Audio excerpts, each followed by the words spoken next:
Coming up next is a panel discussion on enabling policy roadmap for sectoral health. I would like to invite Sonika Bajaj, partner KPMG India, to moderate the discussion. Over to you, Ms. Bajaj.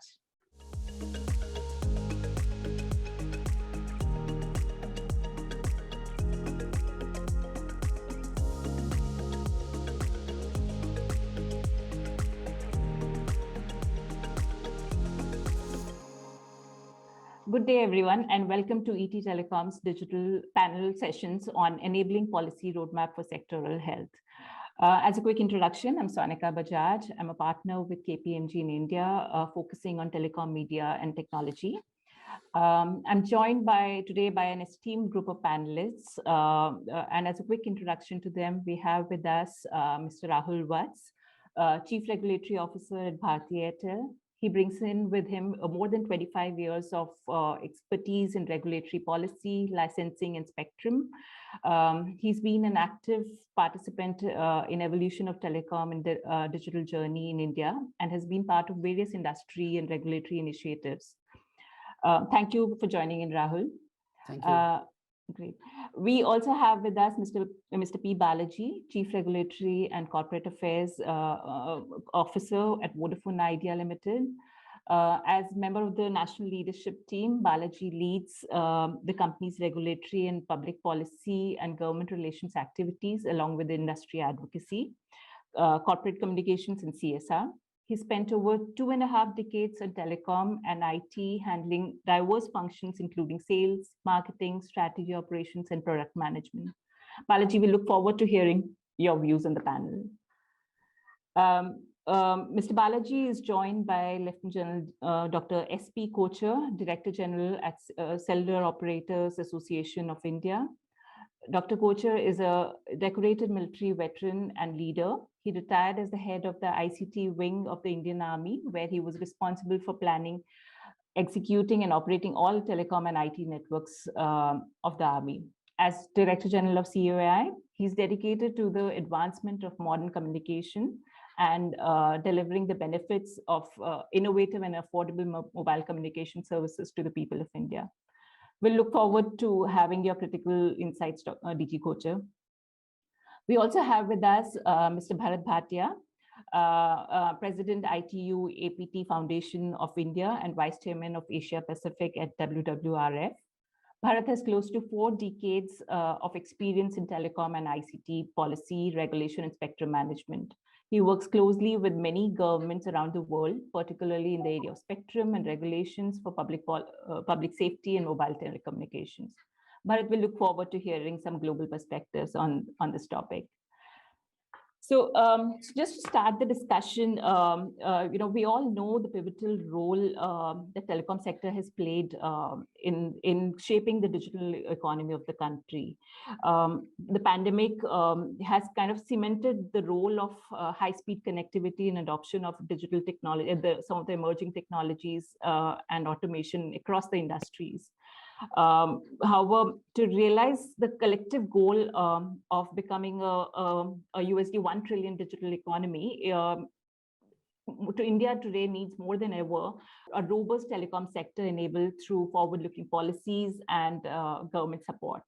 And to discuss this matter in more detail, let's start the discussion on why it's more important than ever to focus on the telecom sector. And I would request all the panelists to share their opening remarks. So just to start off the conversation, Rahul, would you want to go first? Thank you, Sonika, for this. It's a very, very important topic, particularly considering the capex cycles which the telcos generally go through year on year. But let me start by talking more about what happened last year first. So COVID-19 has really brought in a very sharp focus to the importance of connectivity to society's well-being, as it has helped people and businesses to stay connected during the pandemic, and also enabled a lot of innovative solutions, to address the needs of people working from home, of telemedicine, and all things like that.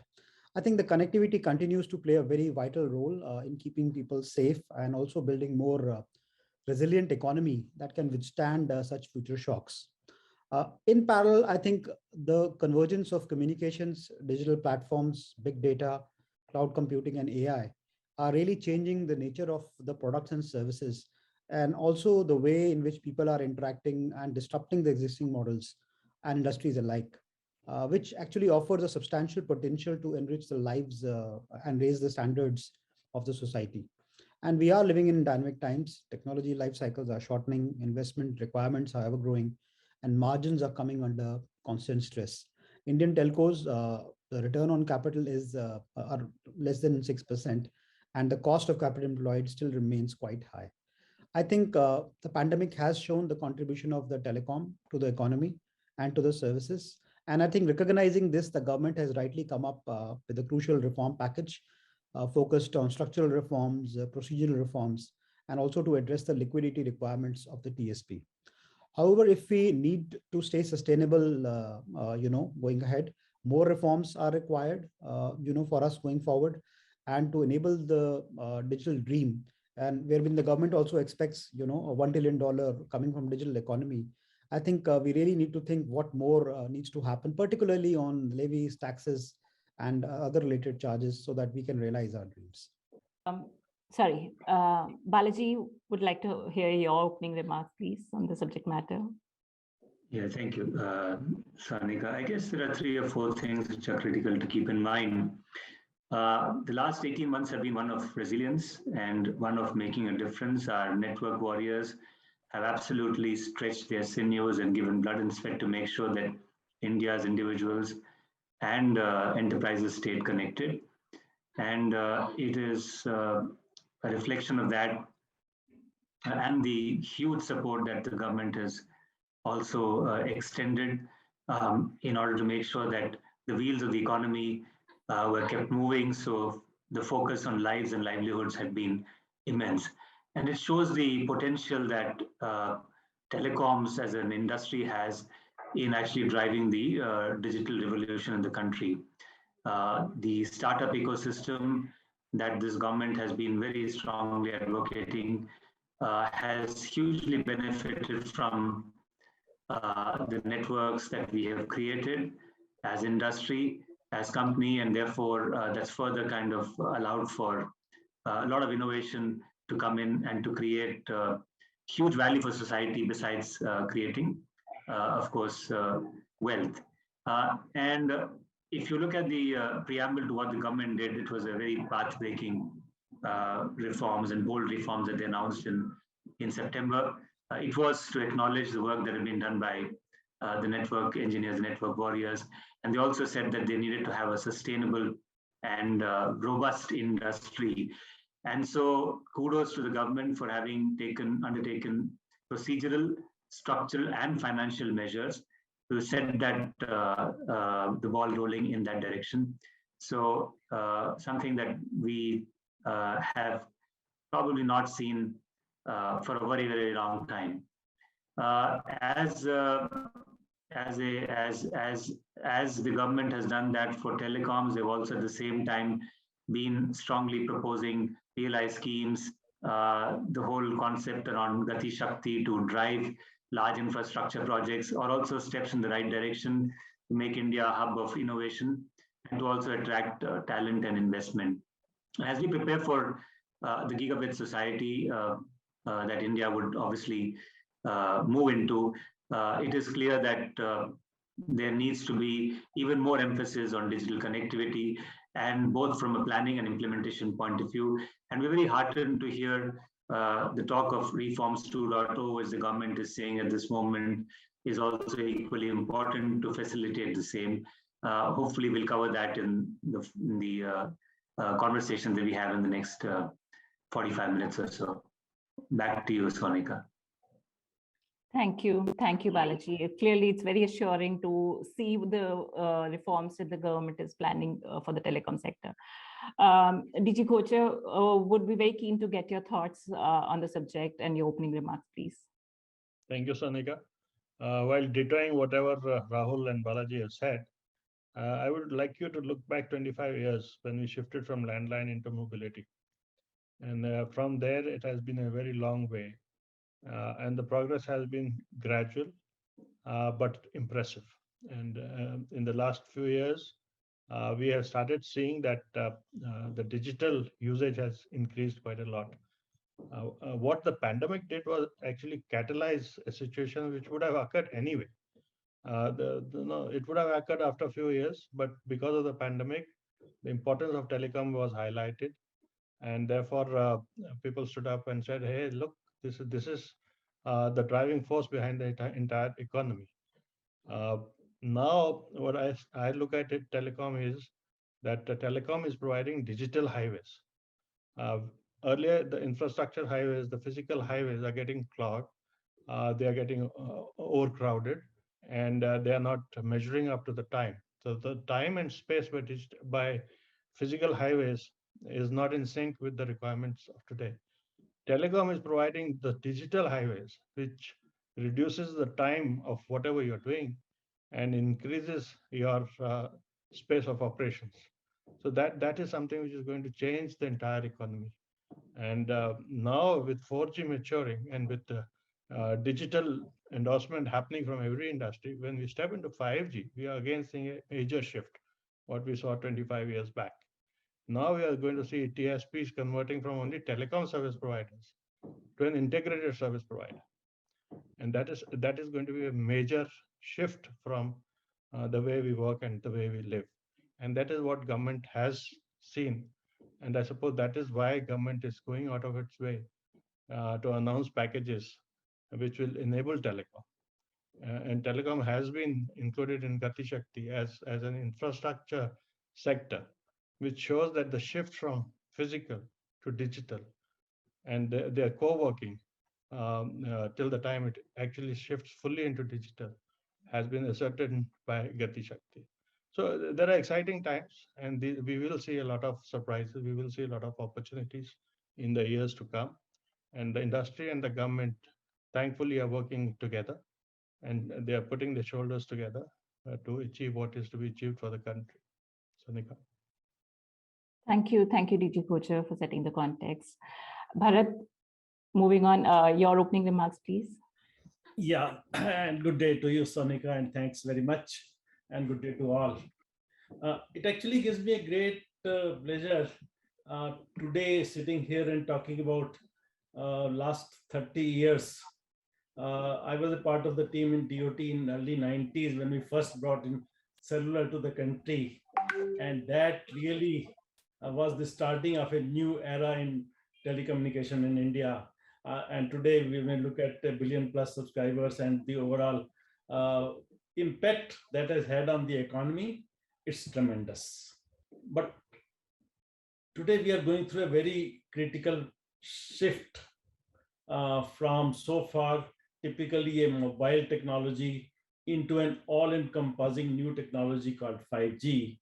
In ITU terms, we call it IMT 2020, and the standard has just been approved about a year back. It's a national priority for India, and India has been working on it for quite a long time. When we think in terms of 5G, people think in terms of, okay, higher speed, maybe more videos, but that's not so. I think we need to be very clearly understand that 5G is critical to support India's industrial development. It is critical to support Atmanirbhar India. It's kind of, it's going to unleash economic opportunities and societal benefits never thought of before. So it's a kind of a game changer for the mobile industry and for the country as a whole. So if you look around the world, for example, 5G has already been rolled out in a number of countries. I think almost 60 countries have already rolled out 5G. But what is most important is the countries, the developed countries in particularly, have started using it for their industrial growth. Everybody knows the examples from Germany, where the Mercedes factory was the first to set up a dedicated 5G for their own plant. Last, I think 2-3 days back, we saw Nokia doing the same for the Audi plant. And I think 3 days back, I was talking to the head of the Asia Brown Boveri in Thailand. And in their factories in Thailand, they have implemented a complete dedicated 5G network. And they assume that this is going to be a game changer for their industrial development, for their production itself.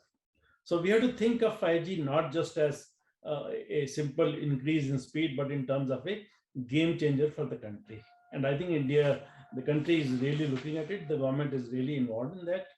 I think one of the key issues that we need to think of is that when we roll out 5G, and it's slightly delayed, but yes, I think we are coming back on track, we have to look at the harmonized way of use of the spectrum. ITU in the last World Radio Conference in Sharm el-Sheikh in Egypt, where many of us were here, we spent almost 2 months there trying to carve out a treaty where the spectrum has been harmonized for 5G, both in spec bands below 6 GHz and about 24 GHz. So we have to make sure that the harmonized spectrum becomes available and at the right price. Today, if you see the starting price itself is so high that operators find it difficult to go for it. So we have to look at the spectrum pricing in a very holistic manner. My own, and I've been freely speaking about this in a number of forums, that the initial price for the spectrum auction has to be drastically cut down. Without that, I think it will be very difficult and challenging to have a 5G rollout, particularly for the millimeter wave bands. They're the first time we are going into millimeter wave bands about 24 GHz, the so-called 26 GHz band. And that band actually should not have any starting price at all. It should be an auction with any opening price. So that's a kind of policy paradigm shift that is needed, and TRAI is already looking at it. Hopefully, they would look at it in a completely useful manner where the country's economic development is kept in view. So let's see, I think we are all on the right track, working closely with the government. We have had a number of interactions with the government and with the TRAI on these issues. And hopefully it will move very fast now. Yes. Okay. Great. Thank you, Bharat. I think clearly new technology will require new policy interventions and new support. So it's heartening that the industry and the government is thinking alike in the same direction to kind of create that enabling environment. So just moving on, before we move into 5G, Balaji, would like to have your thoughts on, clearly that we all talked about the reforms that the industry saw recently from the government. So what's your overall thinking around the sentiment of the industry? We've been struggling quite a bit in the past. There were a lot of asks, and this seems to be a breather, but would like to have your views on the overall sentiment of the industry. Sure, Sonika. I think, as I said, the reforms which are announced by the government was a clear intent by them to spur investment and at the same time enable competition and consumer choice.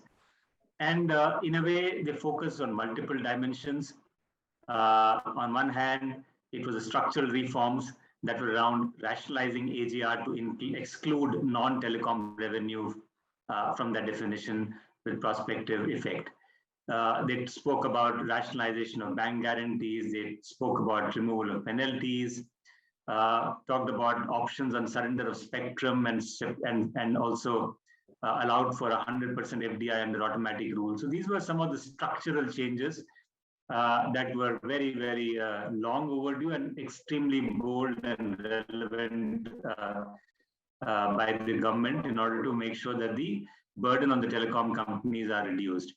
And of course, equally procedural issues relating to acquisition of customers, of keeping billions of documents for a long number of years be removed, and so on, were also steps in the right direction. Further, if you look at the financial package they talked about, including moratorium and deferment, it was in a way them telling that they wanted to make sure that the industry focuses on investing into networks, the industry invests in new technologies, and so on. And to my mind, that was also very critical. If I look at the telecom sector as a whole, the sentiment is extremely positive. As Vodafone Idea, we cover about 1 billion plus people with 4G coverage, and we have intention to go up to 1.2 billion people soon. And it helps to have this kind of an overall direction the government is setting up. Also, if I look at it from a practical point of view, the fact that there's ease of doing business, which is being facilitated through digitalization of KYC or through processes such as self-declaration for imports, etc., hopefully also will increase the pace at which we can roll out networks. There's still some work to be done. And it's something that the industry has been unanimous in requesting the government to look at various things. I'll just summarize a few of them because they are relevant in the context of this discussion, and particularly in the context of 5G and new technology being rolled out. Number one, we are saying that it would be great to have reduction in the litigation by potentially settling a lot of old legacy cases out of court. That's probably the best way forward. Second has been a request from the government to the government from the industry on reduction of taxes and levies such as USO and so on, because that is in any case envisaged by the NDCP 2018 policy of the government. If that can be implemented soon, that'd be wonderful. I think Bharat talked about spectrum, the fact that we need to have adequate spectrum for all the 4 operators who are left in the country and in the industry at reasonable payment terms and reasonable prices and easy payment terms. A few years of moratorium so the investment goes into the network, and thereafter payments being made would be, for instance, very much required. And of course, the issue of ROW, the amount of effort and money that gets eaten up at state and local administration level on ROW will not work. Can we, for example, take the bold target of making the fiberized towers to move from 35% to 85% in the next 24 months? If that's the ambition, it's a national ambition, then a lot needs to be done in terms of ROW from the point of view of pricing, as well as ROW from the point of approval process itself. And the last part is a consistency. We have a lot of good customer feedback, and I must say that there's a lot of talk about private LTE networks and so on. Everybody that we've spoken to, and I'm sure Rahul would echo with this because they are also having enterprise business. They are saying, we want to focus on our core competence, which are our business. We don't want to focus about networks. You guys are the telecom operators, you provide us those kind of the speeds that we need of a 4G LTE today and maybe 5G tomorrow. You create the network slices for us, so we can get our networks in tune with what we want to do in the future. They don't want to do it themselves.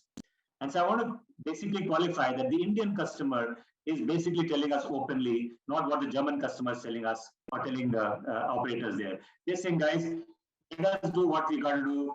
We got to go shoulder to shoulder to make India move forward and our industry to move forward. You guys are expert when it comes to networks.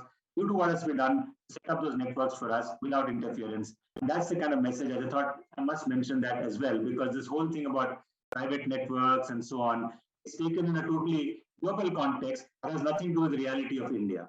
I just thought I'll also mention that point of view upfront because it has a bearing on how we develop India, not fragmented from spectrum point of view, either geographically or in quantum, but large enough to make a difference and make sure there's a $1 trillion economy on the digital front to support the government and the Prime Minister's vision of a $5 trillion Indian economy.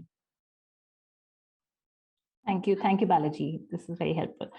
Now, just moving on, I think Balaji enumerated a lot of steps, but specifically focusing on the financial burden. While I think the reforms did touch upon some of the crucial matters that the industry has been talking about, I think there's a lot more that can be done on the financial outlays. India still remains to be a very heavily taxed and levied as compared to some of the other countries globally. So what's your view, suggestions from industry perspective that where the government can support in reducing this burden, the financial burden? Thank you, Sonika, for this question. And some part of it actually was addressed even during Balaji's earlier comment. But let me start by giving you some numbers to just give a context. Today the digital ecosystem which the telcos have created over last 25 years, and Mr. Bhatia mentioned about how we have progressed in those 25 years, and General Kochhar also alluded to it. I think there have been massive investments in the network, and even the network quality is much different from where we were maybe 5 or 6 or 10 years ago, right? And to give you a number, as per the GSMA's report, the telco's capex to sales ratio is around 25%, and this is the highest in the APAC region. So I'm saying that in India the operators are really completely charged up in terms of putting their money on the table to serve the customer, to provide a better quality, better coverage. And by the way, we still are not reached where we should be. There's a figure which Balaji mentioned about 35% fiberization towers. So massive investments are required in infrastructure. And that is only going to happen if we, I think, start relooking at some of the, the regulatory levies which we are currently having. The cost of these services get influenced, the cost of our services get influenced by these levies. And so I think we do require a sector specific look, at some of these issues. Also, given that the telecom is like an essential service and which has got a wider socio-economic benefit, I think we really need to, look telecom in a very different lens, as we go ahead. Now, thankfully, the NDCP of 2018, the Digital Communication Policy, clearly talks about the strategies to catalyze investments and also talks about review of the levies and fees. So I'm saying the framework is already there with the government to start looking at that. And while some of the moves the government has done, particularly on the liquidity front, and also talking about removing SUC for future auctions, I'm saying that 3 or 4 items I still remain top of the agenda, I think, for the next phase of reform. I think the first of them has to be related to the GST, which is there on government dues, the auction payments, LF and SUC, and I think that needs to be waived off. So tax on tax is clearly an anomaly. I think that, needs to be relooked at. Also, we have spent thousands of crores of rupees in acquiring spectrum from the past auctions. And I think it's pointless to now to continue to pay SUC for such things. And so I think SUC is a legacy concept. And I think even for the old auctions, we need to consider a mechanism of how we really, address these issues. Of course, the license fees needs a relook from 8% downwards. And of course, the overall GST rate structure also, I think, needs a reconsideration. The other important aspect is that industry still, while we have taken a lot of strides towards Make in India and Indian manufacturing, the fact is today that a lot of devices, particularly semiconductors, a lot of parts are actually coming, from outside. And so the excise and import duties still remain, quite high on some of the items, which then adds up to my cost and then the overall service cost. So considering that we have the highest levies and taxes in Asia, I think there is a need to reconsider this entire structure. Lastly, I think one important best practice which we should take from the global regulators is that there needs to be a regulatory cost impact assessment whenever we come up with a policy, a new direction or a new directive, to really see what is the impact of what is the benefit we are getting and what is the cost we are going to incur while achieving that. I think that is a global best practice which we should implement in our country. Thank you, Rahul. Moving on, Dr. Kochhar, we're all talking about 5G and preparing ourselves. I think the industry has done already successful trials. So we're almost there in terms of implementing 5G. Would be very keen on getting your views. What are the industry's expectations specifically around 5G spectrum pricing, keeping in mind affordability is going to be a key aspect if we want a wide-scale adoption of this technology. Yeah, Sonika, now this brings forward a spectrum which is straddling strategy to tactical decisions, right? Now, if you want me to give an answer which says that we want so much of percentage of reduction, that will not really serve the purpose. The government, when it is looking at policies and when they're looking at regulations, they have to look at it strategically. Where are we wanting to head? And in how many years, and then divide that into 3 parts. One is technical, second is operational, and third is financial. And then that has to be then addressed in the near future as tactical impact, and in the longer run as strategic impact, right? So in this manner, if you look at a spectrum, we have to first decide that maybe say 6G is going to come after about 10 years. So in this intervening 10 years, what is the strategy for 5G, right? And which spectrum is going to be, what is the roadmap for the spectrum which is going to be made available so that it can be rolled out, and what geographies are going to be touched in what frame of time? The government is definitely made a start by looking at the tactical aspects. They have tried to create an enabling atmosphere to roll out networks and to enable 5G. They are aware that 5G spectrum auctions can take place only if the pricing is good. Otherwise, operators cannot touch it because the ROI won't be there. There are no use cases in the near future. It will come later. And like I said in my opening remarks, this is going to be service delivery by the operators, which is not limited to telecom. And therefore, business cases have to ride on that. Primary revenue may come from telecom, but the secondary revenue will come from the businesses which are running on telecom. And they are going to be huge. And government, we are trying to sensitize the government that don't look at primary revenue. Even if you make it nil for the sake of rolling out the networks and going to the areas where it is required, the amount of the revenue you will get from secondary sources riding on telecom will far surpass what is the notional impact by reducing levies or removing levies totally. So we must look at it from that point of view. Putting a figure is just a guess estimate. It doesn't make sense. So from the government side, they have to look at it from the judicial pronouncements made so far. They have to look at it how to enable in a longer run, how to enable the telcos, and in the long run, what is the strategy going forward, right? These are the things which should be in the mind of the policymakers in the government, and I'm sure they're looking at it. Great, DG Kochhar. I think clearly long-term objectives have to be kept in mind as some of these crucial decisions around pricing are taken around the spectrum. Moving on, Bharat, you did talk about the role of 5G in enterprise and kind of promulgating some of these emerging technologies that we are seeing, M2M communication, IoT, robotics. So would be very keen to get your perspective on what role will 5G harmonization will play, and what should be the government looking at, as it's formalizing its policy around this matter. Very clearly, the ITU plays a very big role in terms of the spectrum harmonization around the world. And this is done with all the countries participating in a very democratic manner. Typically, the ITU meetings that we attend have 500 to 1,000 participants.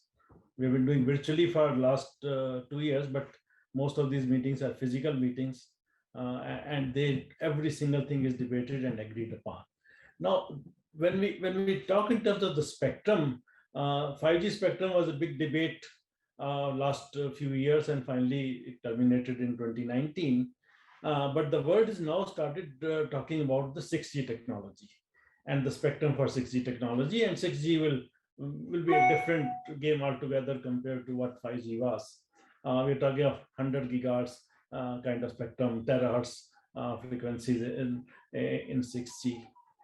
But I think India has to increase its own participation in the ITU itself or in the global discussions on harmonizing the spectrum for M2M, for IoT, for 6G services, not just for telecom services, but many other services, whether it is satellite services, whether it is terrestrial services, whether it is for the aeronautical services or broadcast. So many services, all are considered together.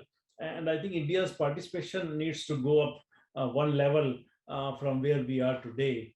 And I think I've seen Chinese, more than 100 people they send in all of these meetings, and they kind of try to overtake with equally matching from the Korea, Japan, and the US, etc.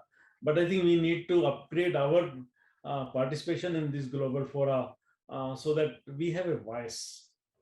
When the minister recently talked about our own 6G technology, we made a very small step in 5G, 5GI, just a very small part of the overall 3GPP technology. But when we go to 6G, I think the vision is that we will have our own 6G technology.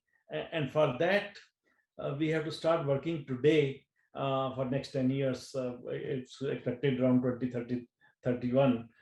Therefore, we have the problem in the Indian is that if you want to do an R&D for 10 years, the government gives you an experimental license for 3 months, 6 months.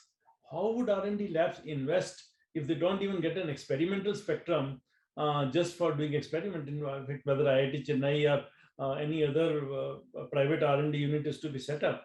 The spectrum has to be made available free for them for doing that kind of R&D. Today, we are talking of new bands. Today, we are talking of globally harmonized bands. And for that, I think, and I entirely agree with General Kochhar that the spectrum pricing has to be at the internationally harmonized level. At this level, where we are today, 700 megahertz band has been unsold for almost 10 years. And if you just calculate the amount of spectrum that has been wasted over 10 years, that value itself will be humongous. And if we don't do it even in this coming spectrum auctions rightly, it's going to be a big challenge because it's a wasted spectrum. And in the ITU, we have now started opening the 600 megahertz. We have already submitted papers to ITU to open a new band in the 600 megahertz.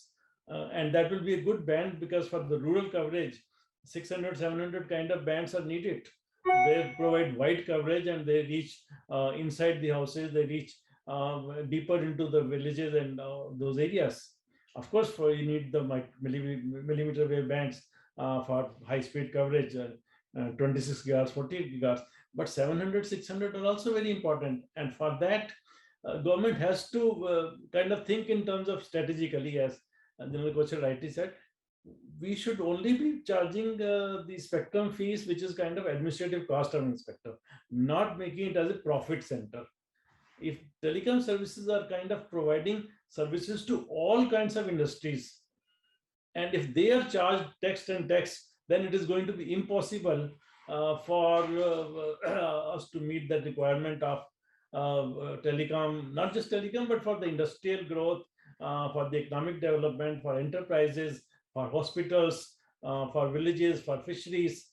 All of these sectors depend on telecom. So government has to take this sector as a kind of enabling sector for providing services to the other sector, and therefore not tax it and tax it doubly, definitely not. So I'm very clear that going forward, as we move from 5G to 6G, a lot of work is being done already in the ITU. My only humble request is that let the industry and the government work together in a kind of PPP mode in presenting India's case to the ITU so that we become a kind of force, just like China has become over the last 20 years.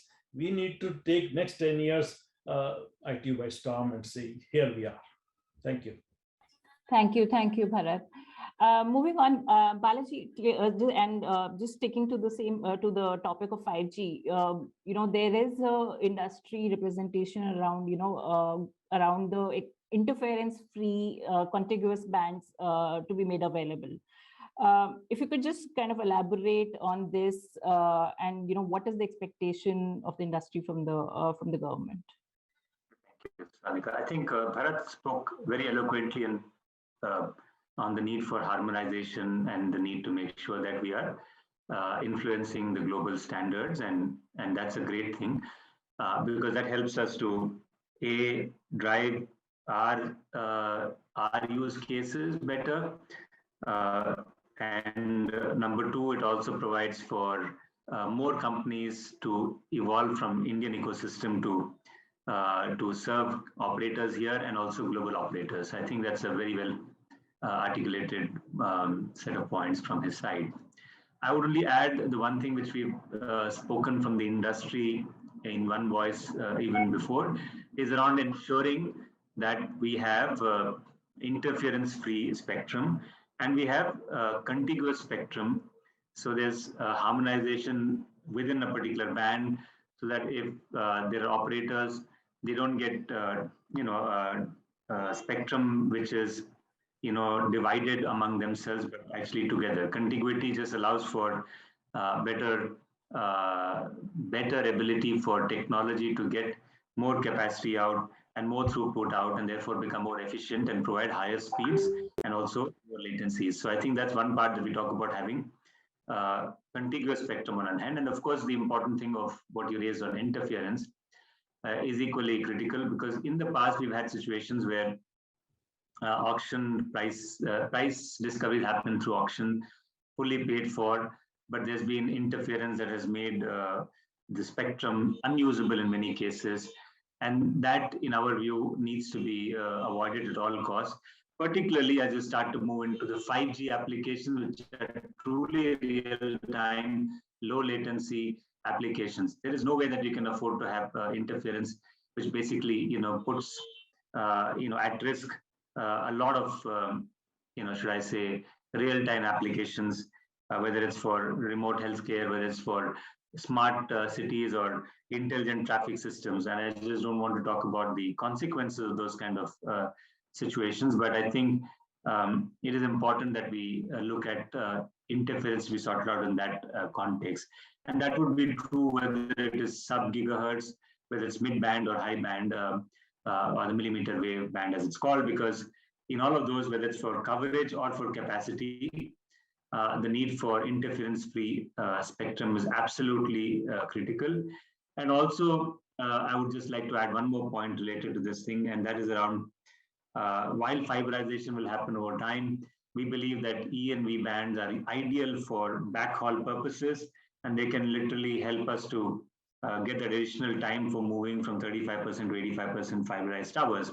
And the industry has been also requesting the government and the regulator that perhaps in these auctions that are coming up in the future quarters, that you should potentially bundle the 5 E and V bands along with the 5G network access bands, because that way you're meeting the Supreme Court guidance of offering through auction process.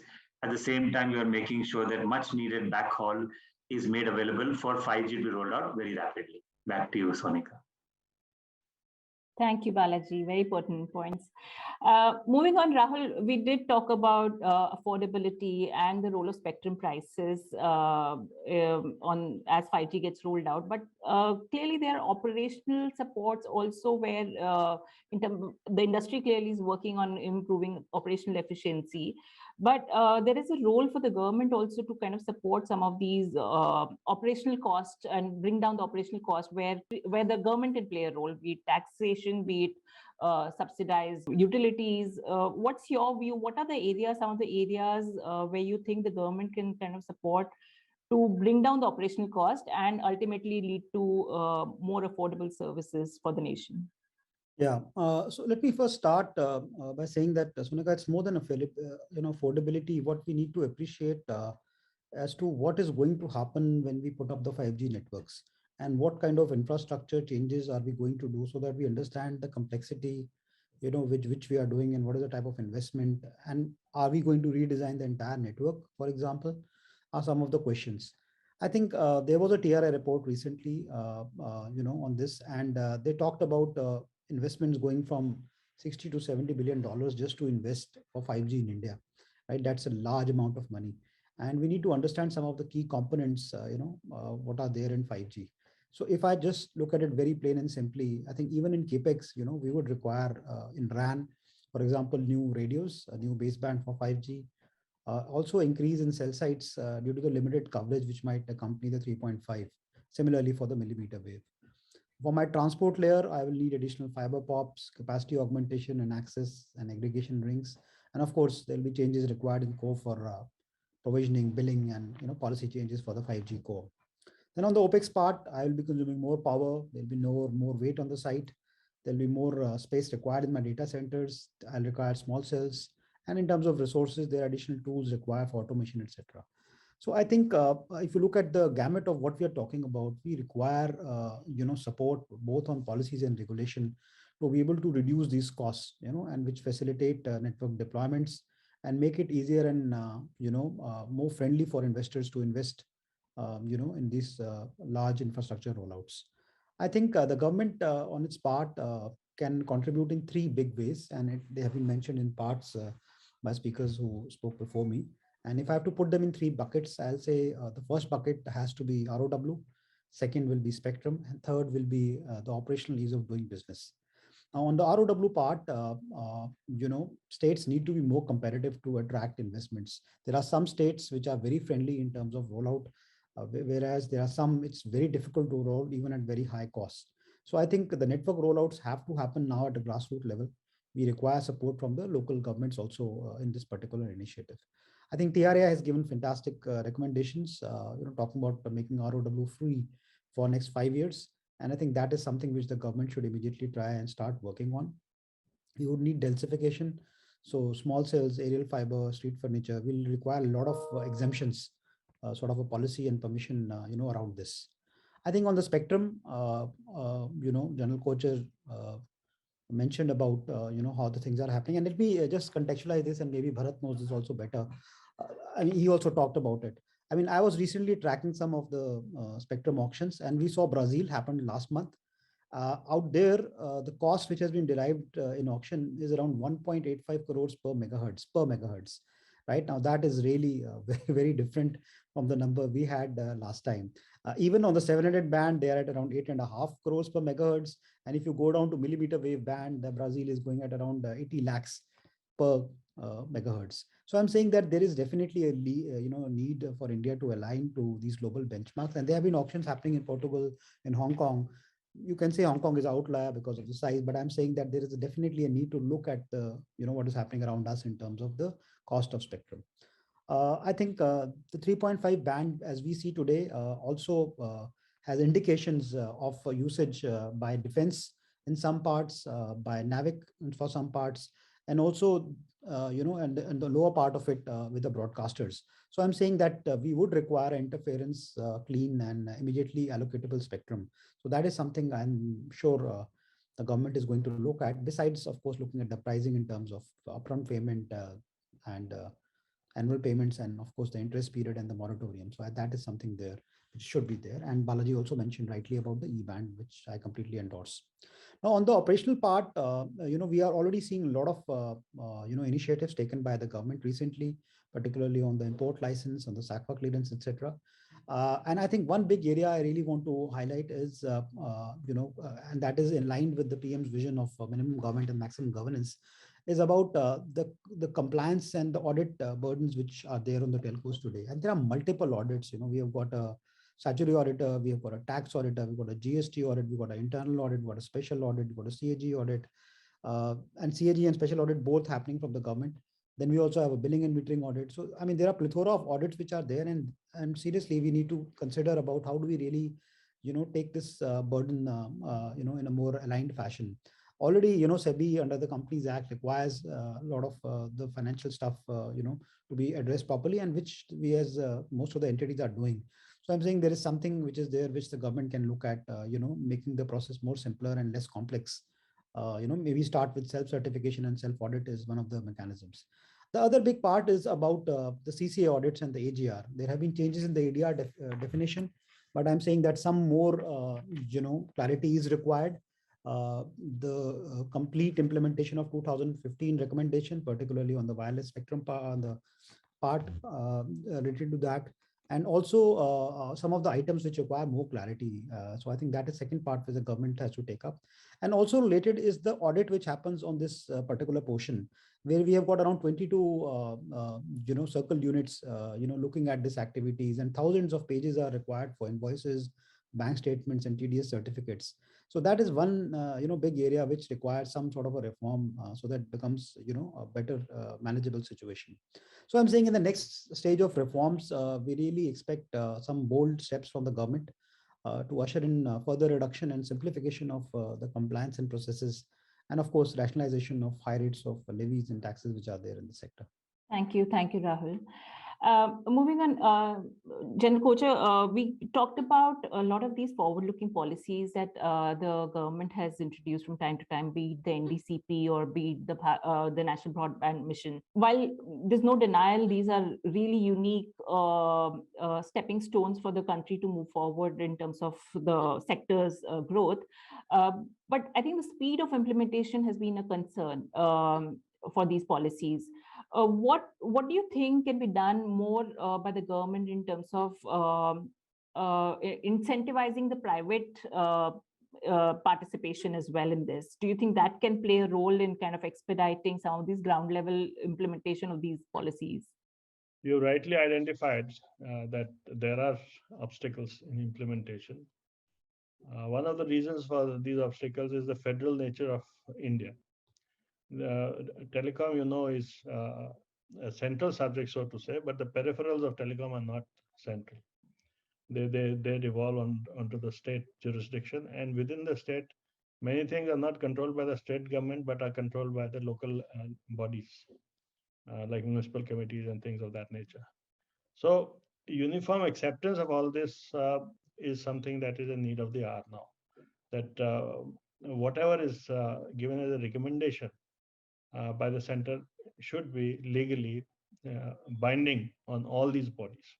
This has not happened so far. We've been insisting that this should be promulgated, whether through Parliament or through the PMO. It has to be done, and that will speed up things to quite an extent. Second is automation and digitization and digitalization. While efforts are on to make portals to streamline things for ease of doing business and to see that things are as per the recommended standards. These are standalone portals. Actually, we haven't yet come to a stage where all states and all union territories have their own portals. But the ideal state would be where they talk to each other, where it is a bottom-up approach and things work through IT at much faster speed than what they do today on files. That is another thing. The participation of private players, as you said, is already there, but it has to be finalized. It has to be formalized. Maybe when we are making policies, when we sit on the drawing board, when the government sits down on the drawing board and starts discussing policy ab initio, that would be the ideal time for people from the private industry to sit with them, give their viewpoint, rather than a policy coming out as a draft and then commenting on it. Then we haven't bought into that formulation of the policy. So we have recommended to the government so that we should be involved from the drawing board stage itself. So these are some measures, of course, which have to be taken. And the last measure which government has to take to increase the operationalization of these policies is spring cleaning. Much like we clean our own wardrobes after a few years, similarly, the government has to do spring cleaning, which it appears they have started doing now. They have to see the old policies which are in existence, which of them should be retired, which of them should be discarded, which of them should be amended, and not continue along with the new editions. Up to now, what was happening was the old editions, pre-auction days, were also continuing, and post-auction days are also continuing, which became a big burden on the telcos. So that spring cleaning has to be done, and that is something that telcos should be involved with. And fortunately, some action on this has started, and our license conditions are under review. So in that, the private industry will be involved. So things of this nature do add confidence, and going forward, I think these are some measures which can be taken. Sonika. Thank you, Jan Kochhar. I think clearly, as you said, with 165 years of telecom in this country, clearly there is a need to relook at the legacy policies and rules. Just moving on, and perhaps the last question of today's session, Bharat, we would be very keen to understand from you, get your perspective. How are there any global best practices, given your global experience, which India as a country can adopt, both in terms of strengthening the sector financially and from operation perspective? Yeah, thank you, Sonika. I think you really hit the nail right on the head. I think we have to look at global best practices, what is happening around the world, and try to emulate them to the extent possible. Of course, aligning them with our own requirements and imperatives. And I will put it in four areas. I think 4 areas where we need to look at afresh. As General Kochhar rightly said, we have to wipe out the slate and then start or empty our cupboards. So first thing, I should look at the spectrum price, and everybody has talked about that. The reserve price is a legacy issue. I don't know why we should have a reserve price for spectrum when we talk about millimeter wave bands. It's a new band. The spectrum bandwidth, we are talking of almost like 1 gigahertz. In the lower band, we are talking about 5 megahertz, 10 megahertz, or even smaller. And here we are talking about each operator getting 1 gigahertz of spectrum. At that 1 gigahertz spectrum, if you start working with the kind of reserve prices we had in 2 gigahertz, it doesn't make sense. And nobody in the world does. So first thing, I think when we go to 5 gigahertz, let the auctions do the proper price discovery. There should be no reserve price at all. Look at around the world. There is no reserve price in millimeter wave band anywhere. So we have to start the millimeter wave band. Of course, as per Supreme Court, it has to be auctioned. So there has to be price discovery. But that price discovery should start from the zero price and not from some inflated price based on 2000 auctions. And there has been never an auction in the area of millimeter wave, and it's a new band altogether. So when we go to 5G, particularly in these maybe a small amount in 3.5 gigahertz, but at least even in 3.5 gigahertz or in 26 gigahertz, there is no reason for a reserve price as I see globally around the world, and those benchmarks are available. So that's I think the first part. The second part, and I think again some of the speakers talked about it, is the public-private partnership, the PPP model. And I worked with many governments where I actually even today participate in their internal discussion process when discussions on spectrum take place. I'm a member of the Spectrum Compatibility Committee in Singapore, and it works as a partnership. That means you are equal partner, not like when we talk to the government, it's a one-way dialogue, like a monologue. We don't want that kind of. We want an equal partnership where the private sector, the industry, the operators, the manufacturers, the technology providers, the universities, they all sit together as equal partners and come to the decisions which are then implemented. I have seen there's a committee in the Telecom Engineering Center, which we are all participants, we decide together. But finally, when it goes to the government, it doesn't get implemented. So that's not the way. We have to have a formal process where the agreement. Now, in case of spectrum, and since I'm a spectrum person, we used to have a standing advisory committee on frequency allocations called SECFA in the good old days. And that committee had all the spectrum users. But that SECFA, where we should have now many people from the private sector, is hardly there. There has to be established process, kind of a model where it works.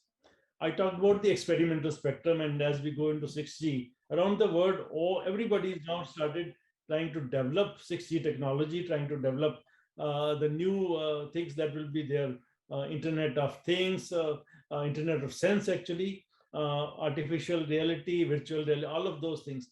And it will be a lot of the experimentation has to be done. But the government is going to give you a license for 3 months or 1 month or 1 year. It doesn't help. We need 10 years. And it has to be free. I mean, you can't charge spectrum for experiments. I mean, this is an R&D for the country. So again, there has to be a participative process by which the government and the industry works together and works on the experimentals.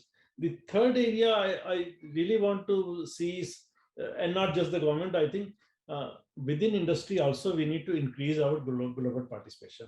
And I think I encourage, and when we go to those meetings, we find operators and vendors from all over the world. But we hardly find participants from India, from either operators. There are sometimes, of course, COI does participate actively, but the operators themselves don't participate, and therefore there's some kind of a gap. And I think we need to bridge that gap as well. I think those are the kind of things that we need to do. And I think the making the process simpler, ease of doing business is something which is a no-brainer. I mean, it should be done. But again, saying this and doing this is much different. And I suppose hopefully with the new team that is there in the DOT now, with the new secretary and the new minister recently taken over, they're doing a wonderful job. They started kind of coordinating, working with the stakeholders, and I think it's going to work very well. Thank you very much. Thank you, Bharat. These are wonderful insights. With that, I think we have almost come to the top of the hour assigned to us. I would just like to conclude by summarizing some of these collective wisdom shared with us by our esteemed panelists. Today, as the sector is readying itself to usher in this revolutionary 5G technology, clearly there's a need for cohesive thinking and collaborative mindset between the industry, the regulator, and the government towards creating a healthy telecom ecosystem. And clearly, contiguous spectrum availability, affordable pricing, operational support in terms of ease of doing business, harmonization of standards are clearly some of the critical support areas where the industry is hoping that the government will support in successful nationwide implementation of 5G.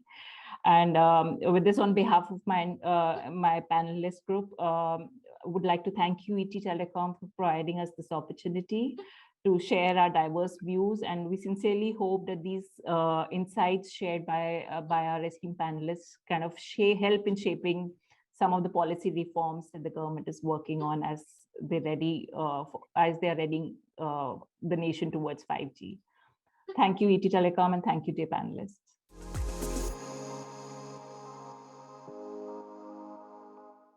Thank you, everyone, for the detailed discussion and for bringing out the valid points. Now we'll proceed to the next session. Stay connected to your screens.